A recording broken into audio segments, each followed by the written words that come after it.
BC, what's up, guys? I'm on here doing the Blue Note 1500 series, which was done by Steven. Steven's been rolling along with all these killer 1500s. I did a couple. I did the Bud Powells that was over my head here. I'm going to go ahead and do the third installment, 1571, Volume 3, original copy that I bought way before the vinyl, like probably 5 or 6 years before the vinyl resurgence. Got this as a killer price. Yeah, an original uh, 47 West 63rd Deep Groove. This one is probably one of my most beautiful copies of the my Bud Powell, which I got in the Bud Powell in the late '90s, collecting CDs when I was working at Sam Goody. I was a manager at Sam Goody. But yes, this one here, the Amazing Bud Powell. This one has Paul Chambers, Art Taylor, and then also Curtis Fuller on the trombone. Rest in peace, Curtis Fuller. He just recently passed away. One of the great trombonists of the jazz era. One of the greats, Curtis Fuller. Rest in peace. But yes, I'm gonna go ahead and break down this album here, the Amazing Bud Powell Volume 3. Pretty much each track on here, he has 8 tracks. Two of them were written by different artists, which is especially the final one is Moose the Moochie, which is definitely a Charlie Parker. It sounds like a Charlie Parker piece. The Bird actually composed that. But this right here was done prior to him moving to Paris. But he had that stuff with he was in a mental hospital. The way they did the shock treatments that made him go erratic. He went crazy. But when you put him in front of piano, he opens up. He's like a different person. This recording here is so raw.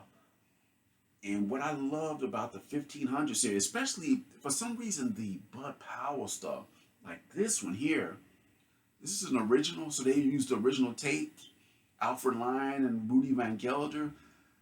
You can hear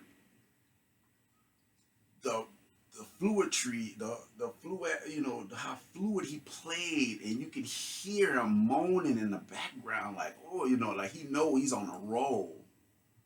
And Bud's natural ability the keys, it's like he could fall asleep and still know what, doesn't even lose his place.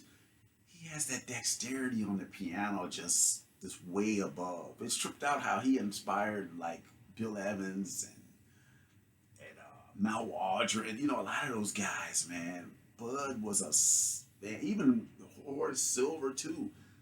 Bud was just sick on the piano, man. Keys on here I loved a lot was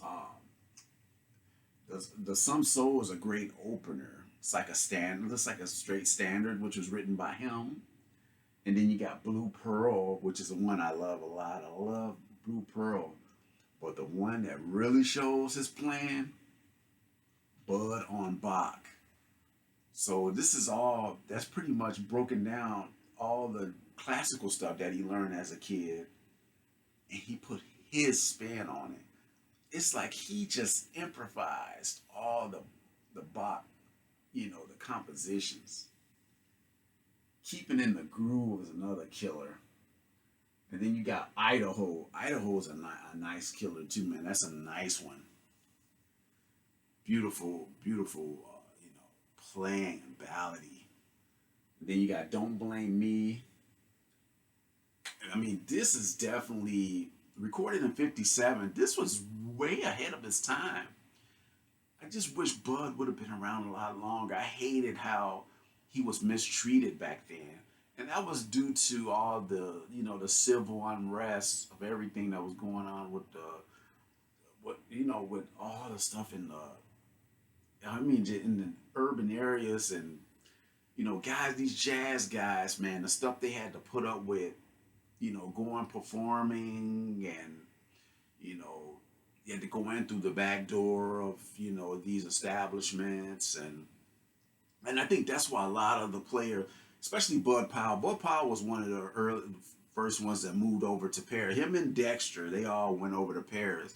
And then, Mal Waldron also. Even Mal Waldron said it was like a doggy dog. Everybody was, some people were getting work, some people wasn't. So they had to move over there. They was more accepted over in Europe. They were more of gods over there opposed to here. Here you just was, it was not respected here. But yeah, Bud Powell, the amazing, the volume 2, man. This is a killer. Definitely one to seek out if you're able to find. I don't know if they ever reissued this because I've never seen a reissue of this. I know on CD you can probably find the Rudy Van Gelder edition. They did in the early 2000s. They did those Van Gelder remasters. But definitely, if you see anything with Bud Powell, I try to grab anything with Bud Powell because it's so interesting. He did stuff on Verve also. But yeah, this one here, 1571, the amazing Bud Powell, Paul Chambers, Art Taylor, rest in peace, Curtis Fuller. Definitely check out Bud on Bach. Thanks, Steven, man. I really love doing this. This is a pinnacle classic. Yeah, Bud Powell. Peace.